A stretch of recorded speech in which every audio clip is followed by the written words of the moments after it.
la mine et pénétrer à la recherche de lieux d'accès, et accumuler des ressources humaines et logistiques. Vendredi matin, des groupes de sauveteurs ont commencé à travailler pour accéder au lieu par une cheminée de ventilation. Un nouvel effondrement s'est produit dans l'après-midi du samedi 7 août, nécessitant de la machinerie lourde pour poursuivre les travaux. Le dimanche 22 août, 17 jours plus tard, les mineurs ont été retrouvés vivants. Et après 33 jours de forage interrompus uniquement par des problèmes de machine. L'un des trois plans, le plan B, avec la machine Scram T130 a réussi à casser le fond, mètre de profondeur.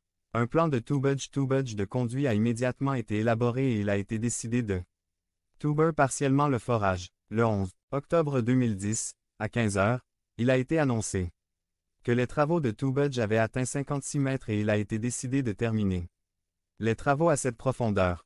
Le même jour, à 12 heures, la ministre des Mines, Laurence Goldborn, a annoncé que les opérations de sauvetage débuteraient à minuit le mercredi 13 du même mois et dureraient environ 48 heures.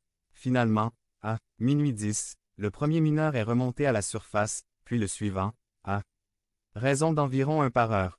L'ensemble de l'opération a coûté entre 10 et 20 millions de dollars, dont un tiers a été financé par des dons privés et le reste par l'État du Chili. 369. Et Codelco. 2. À ce jour, il s'agit du sauvetage le plus important et le plus réussi de l'histoire de minière dans le monde, étant l'événement avec la plus grande couverture médiatique de ses caractéristiques, avec environ 1000 à 1300 millions de téléspectateurs seulement dépassés par les funérailles de Michael Jackson en 2009 et dépassé de plus de 400 millions de téléspectateurs à la rescousse des Apollo en août 2013 sans les responsables.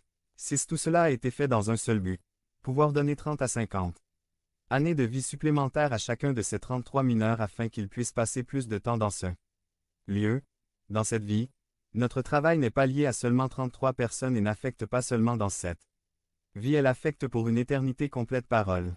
À la suite de Jésus PMT 28. 16, 20, 16 mai les 11. Disciples allèrent en Galilée, à la montagne Simor où Jésus les avait envoyés. 17 Lorsqu'ils le virent, ils l'adorèrent. Mais certains en doutaient.